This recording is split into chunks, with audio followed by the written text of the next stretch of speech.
Badan Meteorologi, Klimatologi, dan Geofisika (BMKG) mengeluarkan peringatan dini berupa potensi hujan sedang lebat, disertai kilat dan angin kencang. Sejumlah provinsi, salah satunya Bali, berpotensi dilanda hujan lebat hingga angin kencang pada Minggu 25 Februari.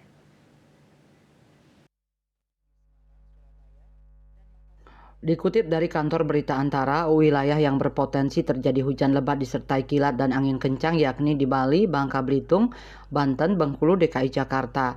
Kemudian Gorontalo, Jambi, Jawa Barat, Jawa Tengah, Jawa Timur, Kalimantan Barat, Kalimantan Selatan, Kalimantan Tengah, Kalimantan Timur, Kalimantan Utara, Lampung.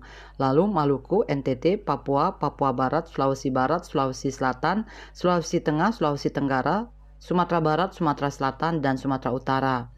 Kepala BMKG Dwi Korita Karnawati mengimbau masyarakat waspada dan siap siaga terhadap cuaca ekstrim dan bencana hidrometeorologi yang masih mengancam sebagian besar wilayah Indonesia hingga Februari 2024. Sedangkan untuk daerah dataran tinggi atau rawan longsor dan banjir, ia meminta masyarakat meningkatkan kewaspadaan terhadap dampak yang ditimbulkan akibat cuaca ekstrim seperti banjir, banjir bandang, tanah longsor, jalan licin, pohon tumbang, dan berkurangnya jarak pandang. Masyarakat diharapkan secara berkala atau sebelum beraktivitas memantau informasi cuaca yang dikeluarkan resmi oleh BMKG. Dengan begitu dapat lebih antisipatif jika sewaktu-waktu terjadi cuaca ekstrim.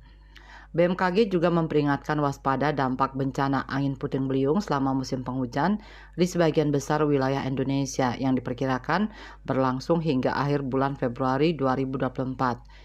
Deputi Bidang Meteorologi Guswanto di Jakarta Kamis mengatakan bahwa secara visual puting beliung merupakan fenomena angin kencang yang bentuknya berputar menyerupai belalai dan biasanya dapat menimbulkan kerusakan di sekitar lokasi kejadian.